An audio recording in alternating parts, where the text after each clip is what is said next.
Father.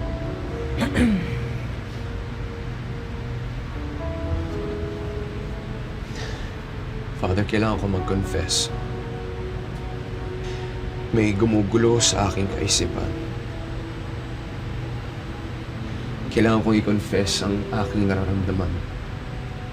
Simula nung bumalik si Clarissa, nagdadalawang isip po ako kung mahal ko pa ba si Rachel. Alam ko po, Father, na malaki ang pagkakasala ko kay Clarissa noon.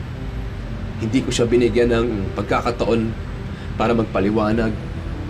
Hinusgahan ko siya kaagad at tinalikuran. Ngayon na nagbalik siya, gusto ko siya makausap. Gusto kong malaman yung side ng story niya. Gusto kong mag-sorry sa kanya. Alam kong lahat ng to ay mali. But alam ko na may posibilidad na kung gawin ko yun, baka makasira pa ako ng isang relasyon sa kanilang dalawa bilang magkakapatid. Kaya gabayan mo ako, Father. Kung ano po ba dapat kong gawin? Wala ka nang kailangan gawin, Mike. Nangyari na ang dapat mangyari. Clarissa?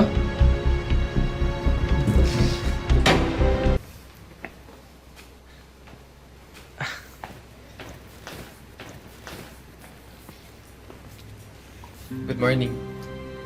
Good morning. Okay ka lang ba? May sakit?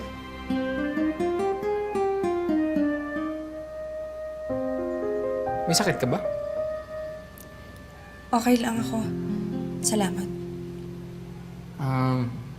Sige. Kung may kailangan ka na, sa halamanan lang ako.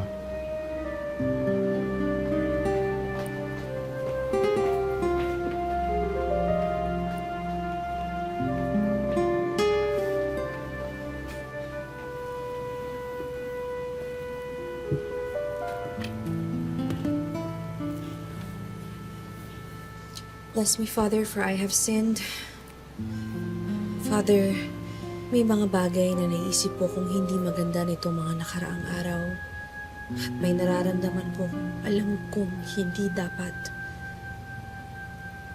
May nararamdaman po ako para sa isang tao. Isang taong hindi ko dapat iniisip.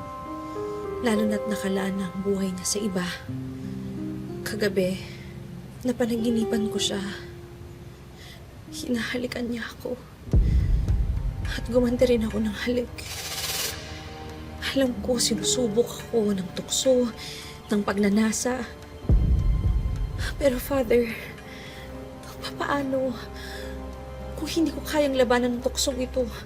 Papaano kung tangayin na lamang ako ng pagnanasang ito?